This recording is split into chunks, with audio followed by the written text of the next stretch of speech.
할렐루야. 6월 8일 새벽 예배 함께 하시는 모든 성도님들을 예수님의 이름으로 축복합니다. 오늘 우리가 함께 읽을 말씀은 잠언 20장 17절의 말씀입니다. 잠언 20장 17절 우리 한 절의 말씀 우리 함께 읽도록 하겠습니다. 속이고 취한 음식물은 사람에게 맛이 좋은 듯 하나 후에는 그의 입에 모래가 가득하게 되리라. 아멘. 말씀을 위해서 함께 기도하겠습니다. 오늘도 우리의 삶에 함께 하시는 주님께 감사를 드립니다. 참으로 흠이 많고 연약한 우리의 인생이지만 주님과 함께 하기에 우리는 오늘도 힘을 얻어 이 하루를 살아갑니다. 우리의 능력 되시는 주님께 오늘도 우리의 삶을 올려드리며 또한 말씀을 기대하며 나아가오니 이 하루를 살아갈 말씀을 우리에게 허락하여 주시고 또한 그 말씀 붙들고 살아가게 하여 주시옵소서. 감사드리며 예수님의 이름으로 기도드립니다. 아멘. 시대를 따라 사람들이 좋아하는 TV 프로그램도 조금씩 달라지기 마련입니다. 최근 몇 년 동안 한국에서 가장 인기 있는 프로그램의 종류로 한다면 뭐라 해도 아마 먹는 프로그램일 것 같습니다. 소위 말하는 먹방이라는 것입니다. 맛있게 먹는 프로그램을 보면서 대리만족을 느끼기도 하고 또는 맛있는 음식을 만드는 프로그램을 본 이후에 나도 그 레시피를 따라 똑같이 그 음식을 만들어서 먹는 사람들도 있습니다. 이처럼 다양한 모습의 먹는 프로그램이 최근 몇 년 동안 붐을 일으키고 있는데 이런 흐름을 보면 요즘 사람들의 관심이 특별히 먹는 것에 있다는 것을 우리가 알 수가 있습니다. 그래서 맛집이라는 이름으로 서로가 맛있는 음식점을 서로 공유하기도 합니다. 저희 디모데 청년부만 해도 이 필라델피아에 처음 오는 청년들이 가장 관심 있게 질문하는 것이 바로 이 맛집 정보입니다. 그래서 우리 청년부 사가족팀에서는 이 맛집 정보를 정리해서 가지고 있다가 새로 오는 우리 사가족들에게 전해주기도 합니다. 어쨌든 이렇게 사람들이 음식에 대한 특별히 맛있는 음식에 대한 관심이 많은데 오늘 본문을 보니까 이 맛있는 음식에 대한 이야기를 우리에게 전해주고 있습니다. 17절 상반절은 이렇게 말합니다. 속이고 취한 음식물은 사람에게 맛이 좋은 듯 하나. 사실 잠언 9장 17절에서 이미 이와 같은 이 맥을 같이 하는 말씀이 있었습니다. 잠언 9장 17절에서 도둑질한 물이 달고 몰래 먹는 떡이 맛이 있다 하는도다 라고 하였습니다. 이 말씀은 사람들이 가지고 있는 이 죄성을 여실히 잘 보여줍니다. 다른 사람을 속여서 무언가를 얻는 것, 그것이 사람들에게 달콤한 기쁨을 준다라는 것입니다. 오늘 본문이었던 20장 17절에서 이 음식물이라는 것은 이 원어적으로 보면 사실 이 음식물은 떡이라는 뜻을 가지고 있습니다. 이 히브리어 레헴을 쓰고 있는데요. 우리가 잘 알고 있는 바로 그 베들레헴의 그 레헴입니다. 그러니까 원래 뜻은 뭐냐면 속이고 취한 떡이라는 것입니다. 여기서 떡이라는 것은 1차적으로는 진짜 우리가 먹는 그 떡을 말하는 것입니다. 당시 사람들이 먹는 음식 가운데 주요한 식품이었던 그 떡을 지칭하는 것입니다. 그래서 이 떡은 1차적인 음식이라는 의미를 넘어서서 사람들이 가지고 있는 모든 물질적인 소유를 다 대표하는 뜻으로 지금 사용되고 있는 것입니다. 그래서 떡이 맛이 좋다라는 것은 단순히 이 음식이 맛이 좋다는 것을 넘어서서 우리가 가진 소유에 대한 기쁨을 통칭해서 말하고 있는 것입니다.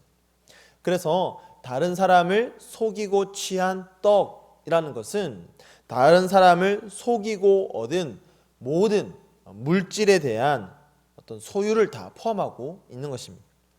다른 사람을 속여서 얻는 소유, 수익, 즉 다른 말로 하면 불이한 방법으로 얻는 수익, 그것은 처음에는 사람들에게 굉장히 기쁨을 주기 마련이라는 것입니다. 소위 사람들이 말하는 횡재한 것처럼 생각되기도 합니다. 그래서 내가 원래 정직하게 했다면, 정도를 걸어서 했다면 얻었을 그 수익보다 더 많은 수익과 이익을 얻게 되는 경우에 처음에는 그것이 나에게 큰 기쁨이 되고 또 복처럼 느껴지고 나에게 좋은 것으로 여겨진다라는 것입니다. 그것이 나에게 기쁨이 됩니다. 하지만 처음 말씀드렸듯이 이와 같은 기쁨은 우리 사람의 온전한 모습에서 나오는 것이 아니라 죄성으로부터 나오는 것입니다. 모든 것이 다 그렇겠지만 죄로 인해 얻는 기쁨이라는 것은 영원할 수가 없습니다. 죄로 인해 얻는 기쁨은 사람에게 참 기쁨이 될 수가 없습니다. 그래서 오늘 말씀은 이렇게 우리에게 교훈하고 있는 것입니다. 속이고 취한 음식물은 사람에게 맛이 좋은 듯하나 후에는 그의 입에 모래가 가득하게 되리라. 자, 여기서 모래라는 것은 더 정확하게 말하면 자갈입니다. 여러분 한번 상상해 보십시오. 맛있는 음식이라고 먹었는데 그 음식물이 입에서 자갈로 변한다면 어떻겠습니까? 혹시 여러분 그런 경험 없으십니까? 바닷가에서 또는 계곡에서 어떤 음식을 먹었는데 그 바닷가의 모래가 또는 계곡의 자갈이 함께 입에 들어간 것입니다. 그래서 한 입 깨물고 씹는데 입안에 온갖 모래와 자갈이 함께 씹히는 것입니다. 여러분 그럴 때 기분이 어떠십니까? 결코 좋지 않습니다. 그래서 그렇게 입안 가득히 있는 모래와 자갈을 그대로 씹어서 삼킬 수가 없는 것이죠. 다른 사람을 속여서 얻는 소유물, 불이한 방법으로 얻는 수입, 그것이 처음에는 먹기 좋은 또 맛있는 음식일지 몰라도 나중에는 도저히 우리가 먹고 또 삼킬 수 없는 자갈처럼 된다라는 경고의 말씀을 오늘 우리에게 전해주고 있는 것입니다. 이것은 모든 시대, 모든 사람, 모든 공동체에게 동일하게 적용되는 절대 불변의 진리입니다. 왜 그렇습니까? 하나님께서 거짓된 인생을 반드시 벌하시기 때문입니다. 성경은 거짓된 인생은 반드시 그 대가를 취하게 될 것이라고 여러 번 우리에게 강조하며 가르치고 있습니다. 1887년 미국에서 실제로 있었던 일입니다. 이마누엘 링거라는 한 화가의 이야기입니다.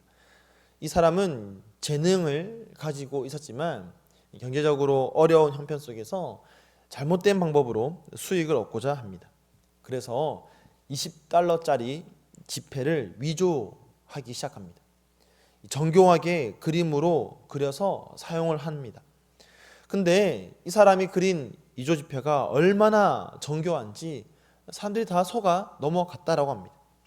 그러던 중에 결국 이 덜미를 잡히게 되는데 이웃 야채 가게 점원이 이 사람의 지폐를 물이 묻은 손으로 받았다가 그 지폐에 물감이 번지는 것을 이상하게 생각하고는 경찰에 신고하여서 덜미를 잡혔다고 합니다. 이 경찰이 처음에는 경찰들 사이에서도 의견이 갈렸다고 합니다. 이것은 가짜라고 하기에는 너무나 진짜와 같다.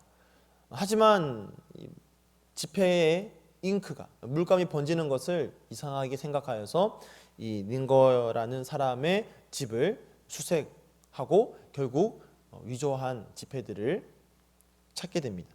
그리고 그때 그 집에서 이 링거라는 화가가 그린 초상화 3장이 함께 발견이 되는데, 이 초상화들은 각각 당시 돈으로 5,000달러 이상의 고가에 팔리게 됩니다.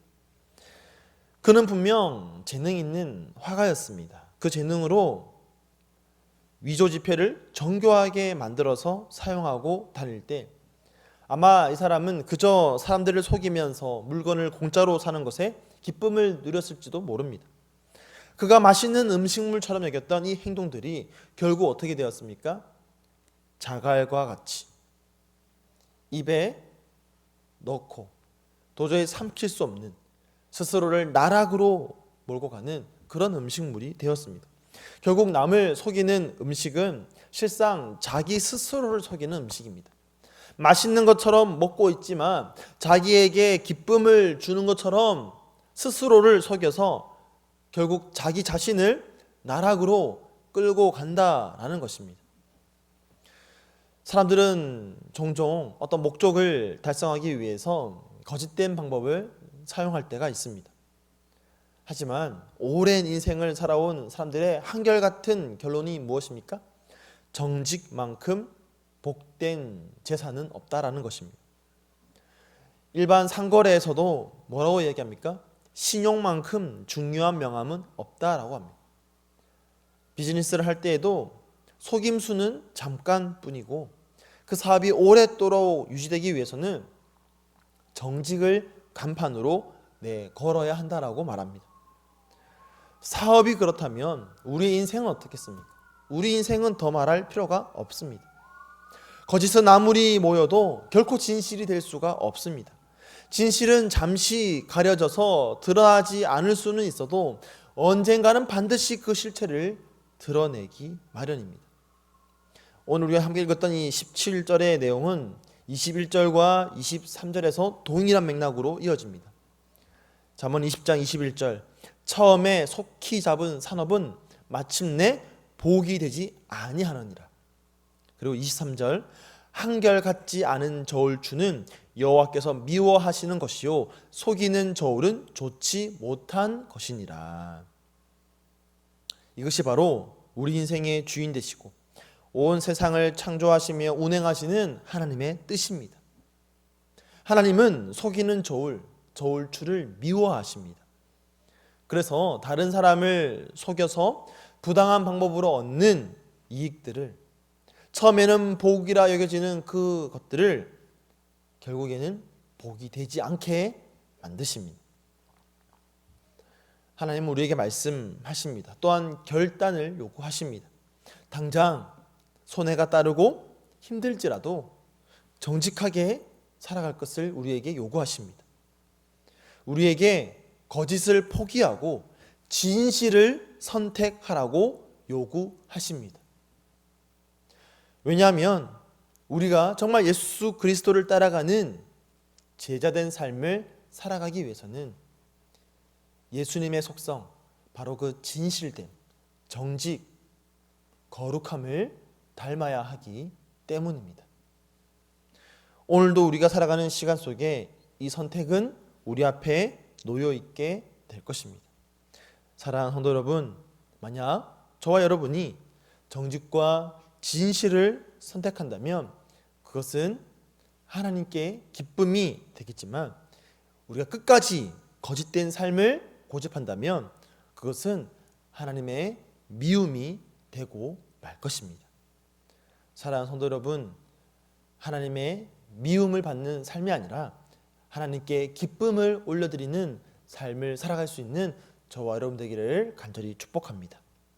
오늘 하루 우리 인생의 주인 되시는 그 주님만을 신뢰하면서 우리 주님 걸어가셨던 그 길을 따라 때로는 고난과 핍박이 따를지라도 거룩하고 정직한 길을 함께 걸어갈 수 있는 그런 저와 여러분의 삶이 될 수 있기를 예수님의 이름으로 간절히 축복하며 축원드립니다. 아멘. 오늘 말씀을 기억하면서 함께 기도하겠습니다. 오늘도 내가 주님 닮아가기를 결단합니다. 주님, 우리는 우리 안에 있는 죄성으로 인해서 연약하고 부족하고 우리의 선택은 날마다 너무나도 죄로 인한 선택들을 하기 쉽습니다. 그러므로 오늘도 주님, 우리의 연약한 인생을 도와주시옵소서. 주님 따라, 주님의 속성을 따라 거룩한 인생 살아갈 수 있는 오늘 하루에 우리의 삶이 되게 달라고 함께 기도하시고요. 오늘은 화요일입니다. 우리 사랑하는 환우분들을 위해서 사랑의 마음으로 함께 기도해 주시고, 또한 우리 디모데 청년부를 위해서 함께 기도할 때에 우리 청년들이 이 젊음의 때부터 정말 주님 기뻐하시는 그 삶을 선택할 수 있는 청년들로 살아가게 달라고 이 시간 기도하도록 하겠습니다. 함께 기도하겠습니다.